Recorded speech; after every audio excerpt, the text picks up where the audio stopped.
Los dolores del mundo, Arthur Schopenhauer. A menos de que el sufrimiento sea el objetivo directo e inmediato de la vida, nuestra existencia fracasará por completo en su objetivo.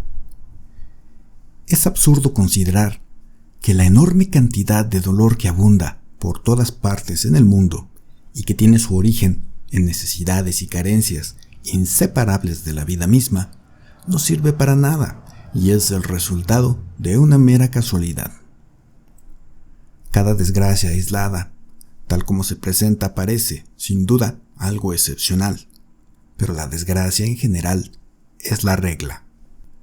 No conozco mayor absurdo que el que proponen la mayoría de los sistemas filosóficos al declarar que el mal es negativo en su carácter. El mal es justamente lo positivo, hace sentir su propia existencia. Leibniz se preocupa particularmente de defender este absurdo y trata de reforzar su posición valiéndose en un sofisma palpable y mezquino. El bien es lo negativo. En otras palabras, la felicidad y la satisfacción implican siempre algún deseo cumplido, algún estado de dolor puesto fin. Esto explica el hecho de que por lo general el placer no nos resulte tan agradable como esperábamos y el dolor mucho más doloroso. El placer en este mundo, se ha dicho, supera al dolor o, en todo caso, hay un equilibrio entre ambos.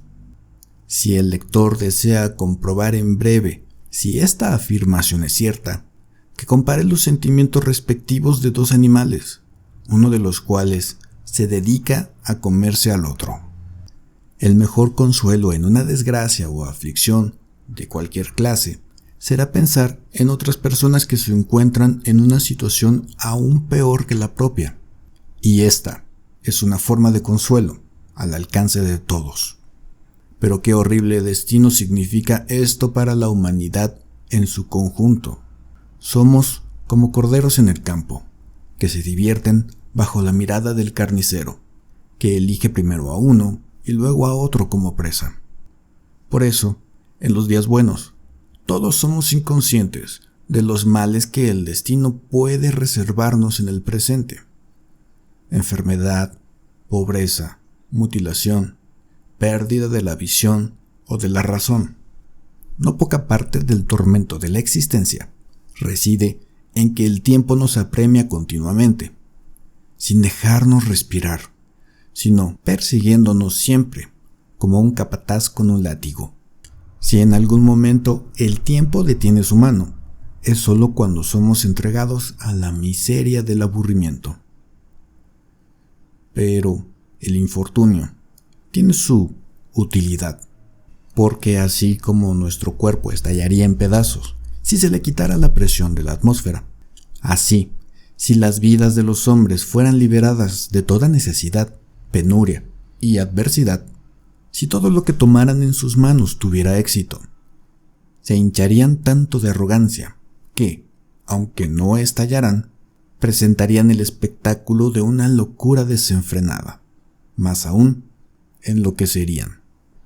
Y puedo decir además que una cierta cantidad de cuidado, o dolor, o problema es necesaria para todo hombre en todo momento. Un barco sin lastre es inestable y no se enderezará. Es cierto que el trabajo, la preocupación, la labor y los problemas forman la suerte de casi todos los hombres durante toda su vida.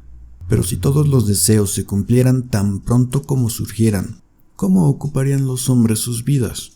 ¿Qué harían con su tiempo? Si el mundo fuera un paraíso de lujo y facilidad, una tierra que emana leche y miel, donde cada Jack obtuviera a su Jill de una vez y sin ninguna dificultad, los hombres morirían de aburrimiento y se ahorcarían, o habría guerras, masacres y asesinatos, de modo que al final la humanidad se afligiría a sí misma, más sufrimientos de los que ahora tiene que aceptar a manos de la naturaleza. En la primera juventud, cuando contemplamos nuestra vida futura, somos como niños en un teatro, antes de que se levante el telón, sentados con mucho ánimo y esperando ansiosamente que comience la obra. Es una bendición que no sepamos lo que realmente va a ocurrir. Si pudiéramos preverlo, hay momentos en que los niños parecerían prisioneros inocentes, condenados no a muerte, sino a cadena perpetua, y todavía inconscientes de lo que significa su sentencia.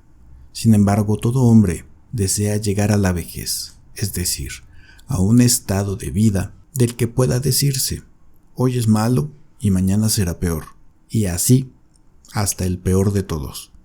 Si trataras de imaginar en la medida de lo posible la cantidad de miseria, dolor y sufrimiento de todo tipo que el sol ilumina en su curso, admitirás que sería mucho mejor si en la Tierra tampoco como en la Luna el sol fuera capaz de provocar los fenómenos de la vida, y si aquí como allí la superficie estuviera todavía en un estado cristalino.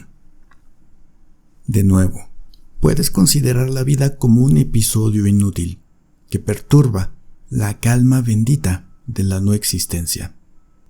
Y en cualquier caso, aunque las cosas te hayan ido tolerablemente bien, cuanto más vivas, más claramente sentirás que, en conjunto, la vida es una decepción, más aún un engaño. Si dos hombres que fueron amigos en su juventud se encuentran de nuevo cuando son viejos, después de haber estado separados durante toda una vida, el principal sentimiento que tendrán al verse será de completa decepción ante la vida en su conjunto, porque sus pensamientos se trasladarán a aquella época anterior en que la vida parecía tan hermosa cuando se extendía ante ellos a la luz rosada del amanecer. Prometía tanto y luego realizaba tan poco. Este sentimiento predominará tan completamente sobre todos los demás que ni siquiera consideran necesario expresarlo con palabras, pero en ambos lados será asumido silenciosamente y formará la base de todo lo que tengan que hablar. El que vive para ver 2 o 3 generaciones es como un hombre que se sienta algún tiempo en una caseta de un prestidigitador en una feria y presencia la actuación 2 o 3 veces seguidas. Los trucos fueron concebidos para ser vistos una sola vez, y cuando ya no son una novedad y dejan de engañar, su efecto desaparece. Aunque no hay nadie a quien envidiar por su suerte, hay innumerables personas cuyo destino es deplorable. La vida es una tarea por hacer. Está bien decir defuntus est, significa que el hombre ha cumplido su tarea. Si se trajeran niños al mundo por acto de pura razón, ¿seguiría existiendo la raza humana? ¿No preferiría un hombre sentir tanta simpatía por la generación venidera como para evitarle la carga de la existencia?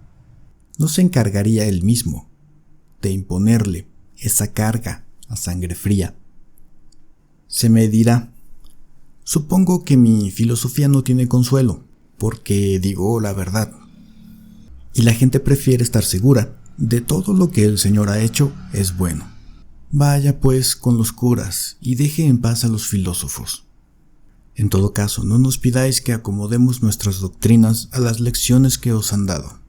Eso es lo que harán por vosotros esos bribones de falsos filósofos. Pedidles cualquier doctrina que os plazca y la tendréis. Vuestros profesores universitarios están obligados a predicar el optimismo, y es una tarea fácil y agradable trastornar sus teorías.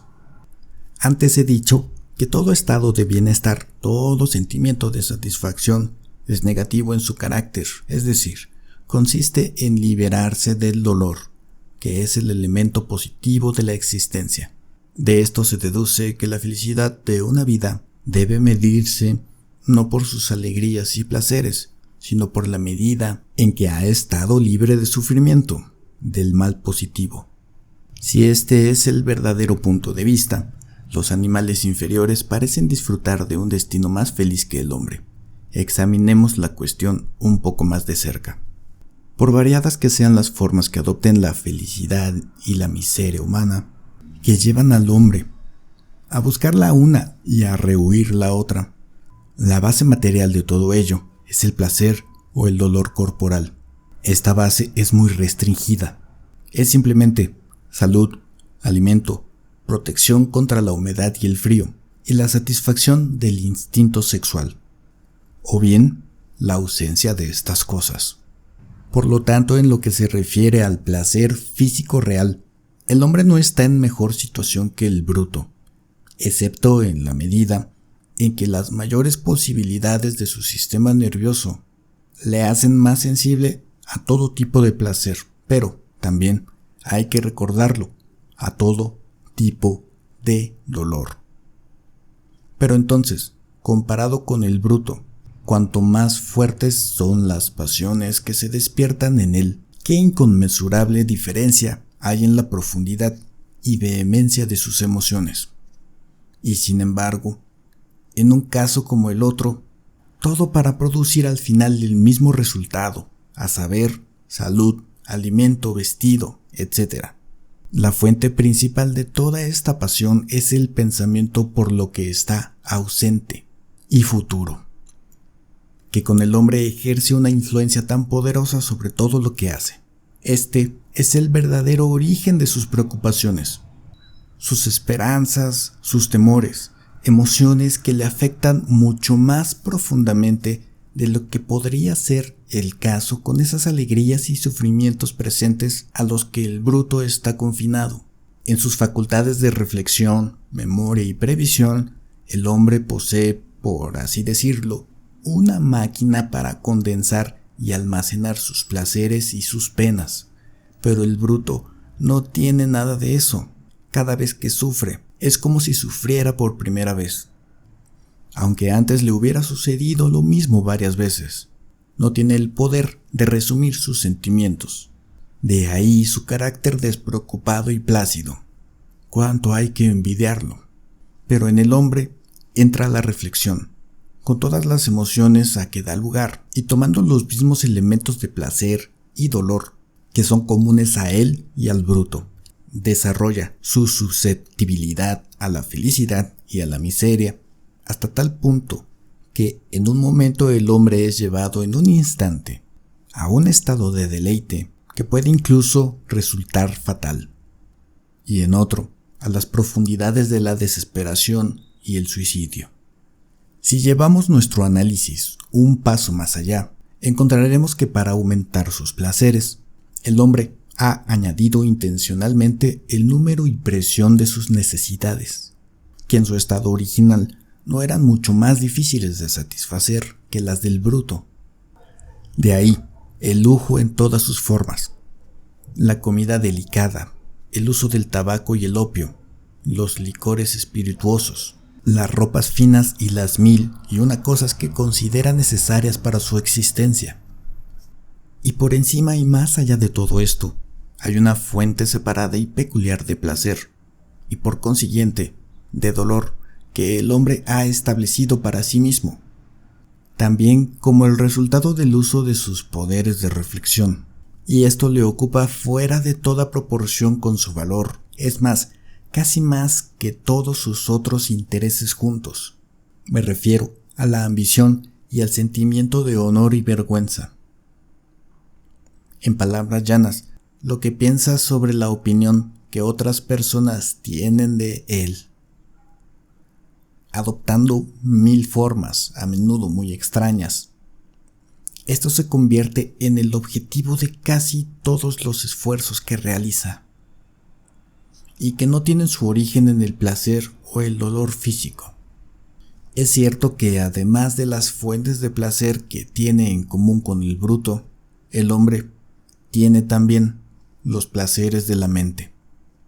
Estos admiten muchas gradaciones, desde la bagatela más inocente o la más simple charla hasta los logros intelectuales más elevados. Pero hay que oponerles el aburrimiento que los acompaña en el lado del sufrimiento. El aburrimiento es una forma de sufrimiento desconocido para los brutos, al menos en su estado natural. Solo los más inteligentes de ellos muestran leves rastros de él cuando son domesticados, mientras que en el caso del hombre se ha convertido en un flagelo absoluto. La multitud de miserables cuyo único objetivo en la vida es llenar sus bolsillos, pero nunca poner nada en sus cabezas, ofrece un ejemplo singular de este tormento del aburrimiento. Su riqueza se convierte en un castigo al entregarlos a la miseria de no tener nada que hacer, pues para escapar de ella se precipitarán en todas direcciones, viajando aquí, allá y acullá. Apenas llegan a un lugar, están ansiosos por saber qué diversión ofrece, como si fueran mendigos preguntando ¿dónde puedo recibir una limosna? En verdad, la necesidad y el aburrimiento son los dos polos de la vida humana. Por último, puedo mencionar que en lo que se refiere a la relación sexual, el hombre está comprometido con una disposición peculiar que le impulsa obstinadamente a elegir a una sola persona. Este sentimiento crece de vez en cuando hasta convertirse en un amor más o menos apasionado, que es fuente de poco placer, pero mucho sufrimiento.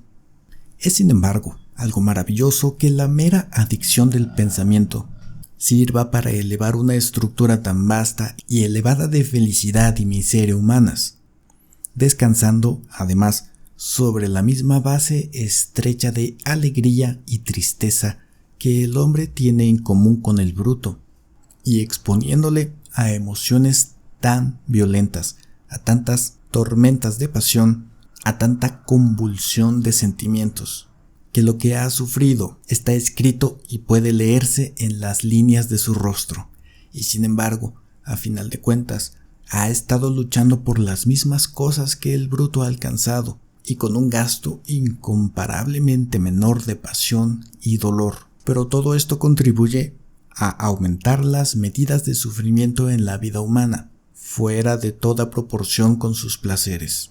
Y los dolores de la vida son mucho peores para el hombre, por el hecho de que la muerte es algo muy real para él. El bruto huye de la muerte instintivamente, sin saber realmente lo que es, y por lo tanto, sin contemplarla nunca, de la manera natural para un hombre, que tiene esta perspectiva siempre ante sus ojos. De modo que, aunque solo unos pocos brutos mueren de muerte natural, y la mayoría de ellos viven solo lo suficiente para transmitir su especie, y luego, si no, antes se convierten en la presa de algún otro animal, mientras que el hombre, por otra parte, se las arregla para hacer de la llamada muerte natural la regla, a la que, sin embargo, hay un buen número de excepciones. La ventaja está del lado del bruto, por la razón expuesta anteriormente. Pero el hecho es que el hombre alcanza el término natural de los años tan raramente como el bruto, porque la forma antinatural en la que vive, y la tensión del trabajo y la emoción conducen a una degeneración de la raza, y así su meta no se alcanza muy a menudo. El bruto está mucho más contento con la mera existencia que el hombre. La planta lo está totalmente, y el hombre encuentra satisfacción en ella en la misma medida en que es torpe y obstuso. En consecuencia, la vida del bruto lleva consigo menos tristeza, pero también menos alegría, en comparación con la vida del hombre. Y si bien esto puede atribuirse, por un lado, a que está libre del tormento de la preocupación y la ansiedad, también se debe al hecho de que la esperanza, en cualquier sentido real, es desconocida para el bruto. De este modo, se ve privado de toda participación en aquello que nos proporciona la mayor parte y lo mejor de nuestras alegrías y placeres, la anticipación mental de un futuro feliz y el juego inspirador de la fantasía, ambos debidos a nuestro poder de imaginación. Si el bruto está libre de preocupaciones, también carece en ese sentido de esperanza, en cualquier caso porque su conciencia se limita al momento presente, a lo que puede ver realmente ante sí. El bruto es una encarnación de los impulsos presentes, y por consiguiente los elementos de temor y esperanza que existen en su naturaleza surgen solo en relación con los objetos que están ante él y al alcance de esos impulsos, mientras que el campo de visión del hombre abarca toda su vida y se extiende mucho hacia el pasado o hacia el futuro. Siguiendo con esto, hay un aspecto en que los brutos muestran una verdadera sabiduría en comparación con nosotros: su tranquilo y plácido disfrute del momento presente. La tranquilidad de espíritu que esto parece darles a menudo nos avergüenza por las muchas veces que permitimos que nuestros pensamientos y nuestras preocupaciones nos inquieten y descontenten. Y de hecho, esos placeres de la esperanza y la anticipación que he estado mencionando no se tienen en vano. El placer que un hombre siente al esperar y aguardar una satisfacción especial es una parte del verdadero placer que se disfruta por adelantado. Esto se deduce después, porque cuanto más esperamos algo, menos satisfacción encontramos en ello cuando llega. Pero el goce del bruto no se anticipa y por lo tanto no sufre ninguna deducción. De modo que el placer real del momento le llega íntegro e intacto. De la misma manera también el mal presiona sobre el bruto, solo con su propio peso intrínseco, mientras que con nosotros el miedo de su venida a menudo hace su carga 10 veces más penosa. Es precisamente esta forma característica en la que el bruto se entrega por completo al momento presente, lo que contribuye tanto al placer que sentimos por nuestros animales domésticos. Son la personificación del momento presente, y en algunos aspectos nos hacen sentir el valor de cada hora libre de problemas y molestias, que nosotros, con nuestros pensamientos y preocupaciones, casi siempre ignoramos. Pero el hombre, esa criatura egoísta y despiadada, abusa de esta cualidad del bruto para contentarse más que nosotros con la mera existencia, y a menudo la trabaja hasta tal punto que no permite al bruto absolutamente nada más que la mera y desnuda vida. El pájaro que fue creado para recorrer la mitad del mundo es encerrado en el espacio de un pie cúbico, donde muere lentamente, anhelando y clamando por la libertad, porque en una jaula no canta por placer. Y cuando veo cómo el hombre abusa del perro, su mejor amigo, cómo ata a este inteligente animal con una cadena, siento la más profunda simpatía por el bruto y una ardiente indignación contra su amo. Veremos más adelante que, adoptando un punto de vista muy elevado, es posible justificar los sufrimientos de la humanidad, pero esta justificación no puede aplicarse a los animales, cuyos sufrimientos, aunque en gran medida provocados por los hombres, son a menudo considerables incluso al margen de su acción. Y así nos vemos obligados a preguntar: ¿por qué y para qué existe todo este tormento y agonía? Aquí no hay nada que haga reflexionar a la voluntad. No es libre de negarse a sí misma y obtener así la redención. Solo hay una consideración que puede servir para explicar los sufrimientos de los animales. Es esta: que la voluntad de vivir, que subyace a todo el mundo de los fenómenos, debe en su caso satisfacer sus ansias alimentándose de sí misma. Esto lo hace formando una gradación de fenómenos, cada uno de los cuales existe a expensas de otro. He demostrado, sin embargo, que la capacidad de sufrimiento es menor en los animales que en el hombre. Cualquier otra explicación que pueda darse de su destino será de naturaleza hipotética, sino realmente mítica en su carácter, y puedo dejar al lector que especule sobre el asunto por sí mismo. Se dice que Brahma produjo el mundo por una especie de caída o error, y para expiar su locura está obligado a permanecer en él hasta que realice su redención. Como relato del origen de las cosas, es admirable. Según las doctrinas del budismo, el mundo surgió como resultado de alguna perturbación inexplicable en la calma celestial del nirvana, ese estado bendito obtenido por expiación, que había durado tanto tiempo. El cambio tuvo lugar por una especie de fatalidad. Debe entenderse que esta explicación tiene en el fondo algo de moral, aunque está ilustrada por una teoría exactamente paralela en el dominio de la ciencia física, que sitúa el origen del Sol en una primitiva veta de niebla, formada no se sabe cómo. Posteriormente, por una serie de errores morales, el mundo fue empeorando paulatinamente, también en el orden físico, hasta adoptar el aspecto lúgubre que luce hoy en día. Excelente. Los griegos consideraban que el mundo y los dioses eran obra de una necesidad inescrutable, una explicación pasable. Podemos contentarnos con ella hasta que consigamos una mejor. De nuevo, Ormuzd y Arihant son poderes rivales, continuamente en guerra. Eso no es malo, pero que un Dios como Jehová haya creado este mundo de miseria y desdicha, por puro capricho, y porque disfrutó haciéndolo, y que luego haya aplaudido en alabanza de su propia obra y declarado que todo está muy bien. Eso no sirve en absoluto. En su explicación del origen del mundo, el judaísmo es inferior a cualquier otra forma de doctrina religiosa profesada por una nación civilizada, y está muy en consonancia con esto, que es la única que no presenta rasgo alguno de creencia en la inmortalidad del alma.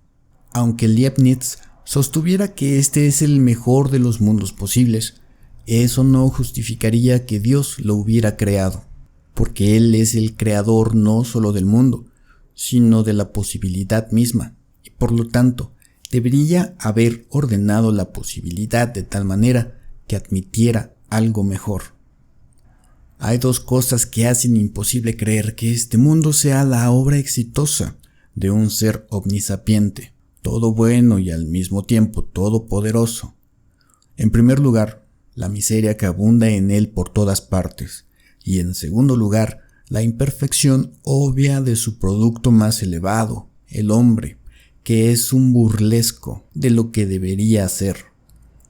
Estas cosas no pueden conciliarse con ninguna creencia de este tipo. Por el contrario, son justamente los hechos que apoyan lo que he estado diciendo. Son nuestra autoridad para ver el mundo como el resultado de nuestras propias fechorías y por lo tanto como algo que mejor no hubiera sido. Mientras que, según la primera hipótesis, constituyen una amarga acusación contra el Creador y proporcionan material para el sarcasmo. Según la segunda, forman una acusación contra nuestra propia naturaleza, nuestra propia voluntad, y nos enseñan una lección de humildad. Nos hacen ver que como los hijos de un libertino venimos al mundo con la carga del pecado sobre nosotros, y que solo por tener que expiar continuamente este pecado, nuestra existencia es tan miserable y que su fin es la muerte. No hay nada más cierto que la verdad general de que es el grave pecado del mundo lo que ha producido el grave sufrimiento del mundo. No me refiero aquí a la conexión física entre estas dos cosas que yacen en el reino de la experiencia.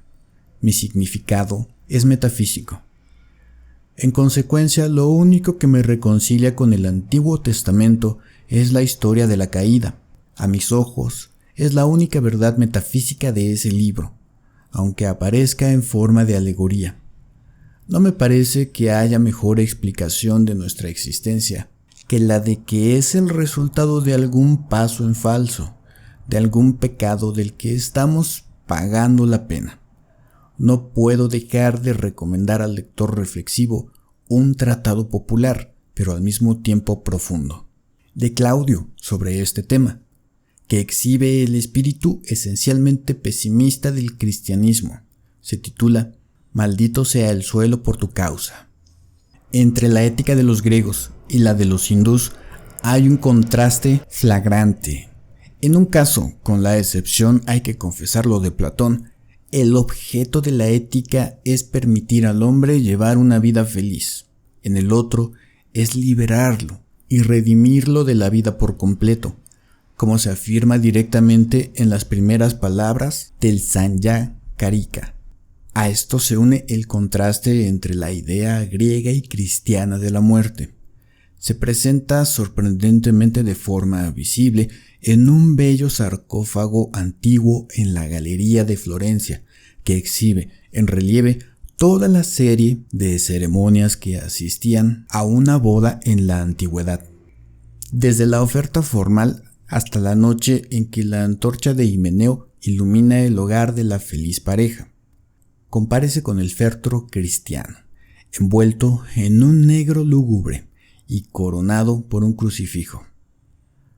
¿Cuánto significado tienen estas dos formas de encontrar consuelo en la muerte? Son opuestas entre sí, pero cada una es correcta. La una apunta a la afirmación de la voluntad de vivir, que permanece segura de la vida para siempre, por muy rápidamente que cambien sus formas. La otra, en el símbolo del sufrimiento y de la muerte, apunta a la negación de la voluntad de vivir, a la redención de este mundo, dominio de la muerte y del demonio. Y en la cuestión entre la afirmación y la negación de la voluntad de vivir, el cristianismo tiene razón en última instancia. El contraste que presenta el Nuevo Testamento al compararlo con el Antiguo, según la visión eclesiástica del asunto, es justamente el que existe entre mi sistema ético y la filosofía moral de Europa. El Antiguo Testamento representa al hombre bajo el dominio de la ley, en la que, sin embargo, no hay redención. El Nuevo Testamento declara que la ley ha fracasado, libera al mundo de su dominio y en su lugar predica el reino de la gracia, que debe ganarse por la fe, el amor al prójimo y el sacrificio total de sí mismo. Este es el camino de la redención del mal del mundo. El espíritu del Nuevo Testamento es indudablemente ascético, por mucho que vuestros protestantes y racionalistas lo tergiversen para adaptarlo a sus propósitos. El ascetismo es la negación de la voluntad de vivir y el paso del Antiguo Testamento al Nuevo, del dominio de la ley al de la fe, de la justificación por las obras a la redención por el mediador, del dominio del pecado y de la muerte a la vida eterna en Cristo. Significa, tomado en su verdadero sentido, el paso de las virtudes meramente morales a la negación de la voluntad de vivir. Mi filosofía muestra el fundamento físico de la justicia y del amor a los hombres y señala la meta a la que conducen necesariamente estas virtudes si se practican con perfección. Al mismo tiempo, es sincera al confesar que el hombre debe dar la espalda al mundo y que la negación de la voluntad de vivir es el camino de la redención. Por lo tanto, está realmente en consonancia con el espíritu del Nuevo Testamento, mientras que todos los demás sistemas están redactados en el espíritu del Antiguo. Es decir, tanto teórica como prácticamente, su resultado es el judaísmo, un mero teísmo despótico. En este sentido, pues, mi doctrina podría llamarse la única verdadera filosofía cristiana, por paradójica que pueda parecer esta afirmación a las personas que adoptan puntos de vista superficiales en lugar de penetrar en el meollo de la cuestión. Si queréis una brújula segura para guiaros por la vida y desterrar toda duda sobre la manera correcta de mirarla, no podéis hacer nada mejor que acostumbraros a considerar este mundo como una penitenciaría, una especie de colonia penal. Entre los padres cristianos, Orígenes, con encomiable valentía, adoptó este punto de vista, que se justifica además por ciertas teorías objetivas de la vida.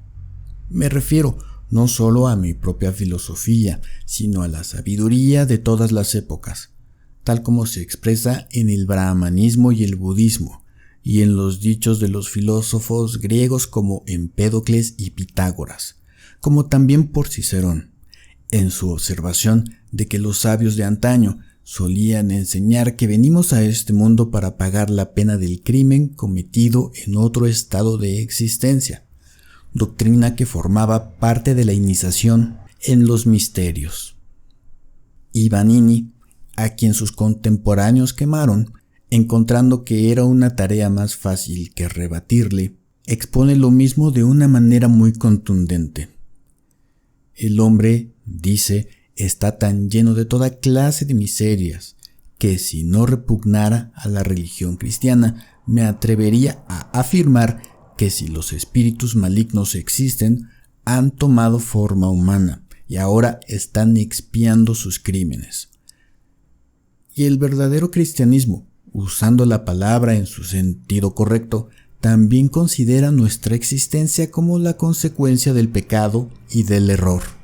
Si te acostumbras a esta visión de la vida, regularás tus expectativas en consecuencia y dejarás de considerar todos sus incidentes desagradables, grandes y pequeños, sus sufrimientos, sus preocupaciones, su miseria, como algo inusual o irregular. Es más, encontrarás que todo es como debe ser, en un mundo en el que cada uno de nosotros paga la pena de la existencia a su manera peculiar. Entre los males de una colonia penal está la sociedad de los que la forman, y si el lector es digno de mejor compañía, no necesitará palabras mías para recordarle lo que tiene que soportar en la actualidad. Si tiene un alma por encima de lo común, o si es un hombre de genio, de vez en cuando se sentirá como algún noble prisionero de Estado, condenado a trabajar en las galeras con criminales comunes, y seguirá su ejemplo y tratará de aislarse. En general, sin embargo, debe decirse que esta visión de la vida nos permitirá contemplar las llamadas imperfecciones de la gran mayoría de los hombres, sus deficiencias morales e intelectuales y el vil tipo de semblante resultante, sin ninguna sorpresa, por no decir indignación, porque nunca dejaremos de reflexionar dónde estamos, y que los hombres que nos rodean son seres concebidos y nacidos en pecado, y que viven para expiarlo. Eso es lo que quiere decir el cristianismo al hablar de la naturaleza pecadora del hombre. Cualquier locura que cometan los hombres, sean cuales sean sus defectos o vicios, seamos indulgentes, recordando que cuando estas faltas aparecen en otros, lo que contemplamos son nuestras locuras y vicios. Son los defectos de la humanidad a la que pertenecemos, cuyas faltas, todas y cada una, compartimos. Sí, incluso esas mismas faltas por las que ahora nos indignamos tanto, simplemente porque todavía no han aparecido en nosotros. Son defectos que no están en la superficie, pero existen allá abajo, en las profundidades de nuestra naturaleza, y si algo los llama, vendrán y se mostrarán, tal como ahora los vemos en otros. Un hombre, es verdad, puede tener defectos que están ausentes en sus semejantes, y es innegable que la suma total de malas cualidades es en algunos casos muy grande, porque la diferencia de individualidad entre hombre y hombre sobrepasa toda medida. De hecho, la convicción de que el mundo y el hombre son algo que mejor no hubiera sido es del tipo que nos llena de indulgencia hacia los demás. Es más, desde este punto de vista, bien podríamos considerar que la forma adecuada de dirigirse a alguien no es monsieur, sino mi compañero de fatigas, compañón de misères. Esto puede sonar extraño, pero está en consonancia con los hechos. Pone a los demás bajo una luz correcta y nos recuerda lo que es. Después de todo, lo más necesario en la vida, la tolerancia, la paciencia, la consideración y el amor al prójimo, de los que todo el mundo tiene necesidad y que por lo tanto todo hombre debe a su prójimo.